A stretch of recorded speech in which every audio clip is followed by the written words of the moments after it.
The Wrath of the Sun Goddess. In the rural outskirts of a forgotten village, nestled at the edge of an ancient forest, there stood a dilapidated shrine dedicated to Amaterasu, the goddess of the sun. Locals spoke in hushed tones about the shrine's mysterious aura, cautioning travelers to avoid it after dusk. As twilight settled over the village, casting long shadows across the weathered wooden houses, curious whispers echoed through the narrow streets. A group of daring teenagers, eager to test their mettle, decided to venture into the heart of the haunted shrine under the eerie glow of a waning moon.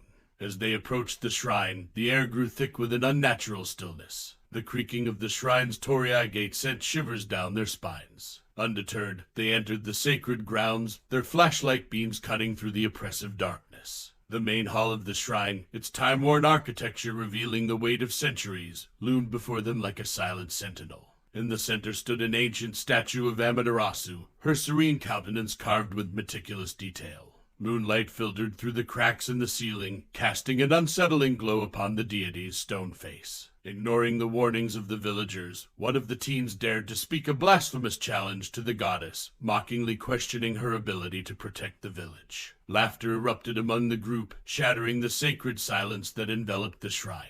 Suddenly, the temperature plummeted, and an otherworldly wind swept through the hall, extinguishing their flashlights. Panic set in as darkness cloaked them, and an oppressive presence seemed to gather around the statue of Amaterasu.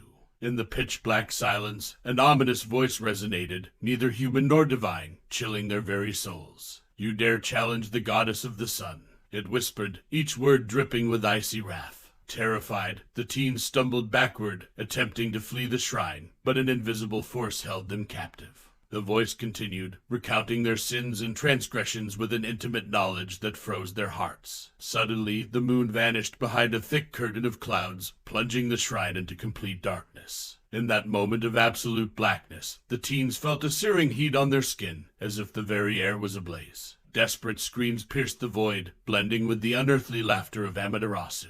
When morning arrived, the villagers discovered the shrine bathed in an eerie glow, the stone statue of Amaterasu seemingly radiant with an unholy light. The teens were never seen again, their fate forever entwined with the vengeful spirit of the goddess they dared to mock. From that day forward, the village lived in perpetual dread, haunted by the malevolent presence that now guarded the shrine.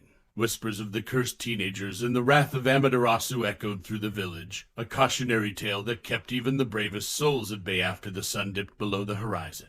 The shrine of Amaterasu, once a place of reverence, had become a forsaken realm, where the goddess's vengeance endured, casting a shadow that lingered for generations.